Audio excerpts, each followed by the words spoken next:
Hello viewers, আসসালামু আলাইকুম। তো আজকে আমরা নবম শ্রেণী মানে মাধ্যমিকের জন্য খুবই একটা গুরুত্বপূর্ণ আপডেট নিয়ে এসেছি। তো আপডেটটা হচ্ছে যে নবম শ্রেণী থেকে আবারও আলাদা বিভাগ থাকবে। তো আমরা জানি যে আমাদের যে আগের পুরাতন কারিকুলাম ছিল সেখানে কিন্তু সায়েন্স, কমার্স, আর্টস এগুলো আলাদা আলাদা বিভাগ ছিল। পরবর্তীতে নতুন কারিকুলামে কিন্তু এগুলো উঠাই দিছে।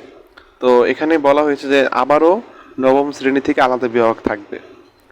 তো দেখি আমাদের শিক্ষা উপদেষ্টা কি বলেছে এই বিষয়ে।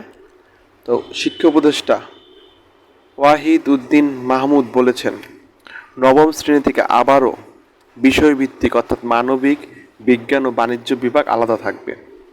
তো বুধবার 21শে আগস্ট বিকেলে এক সংবাদ সম্মেলনে একথা বলেন তিনি। মানে সত্যি মানে জিনিসটা খুবই একটা মানে গুরুত্বপূর্ণ বিষয় এবং আমার কাছে খুব ভালো লাগছে যে আমি মন থেকে চাইতাম যে নবম শ্রেণীর থেকে যাতে আলাদা বিভাগটা থাকুক, যার ফলে এই বেসিকগুলো যদি এখান থেকে শিখে যায় দেখা গেছে পরবর্তী লেভেলে যে যখন ইন্টারমিডিয়েট যাবে তখন আর সমস্যা হবে না। তো তিনি বলেন, নতুন বছরের পাঠ্যপুস্তকের মলাটসহ ভেতরের বিষয়বস্তু পরিবর্তন করা হবে।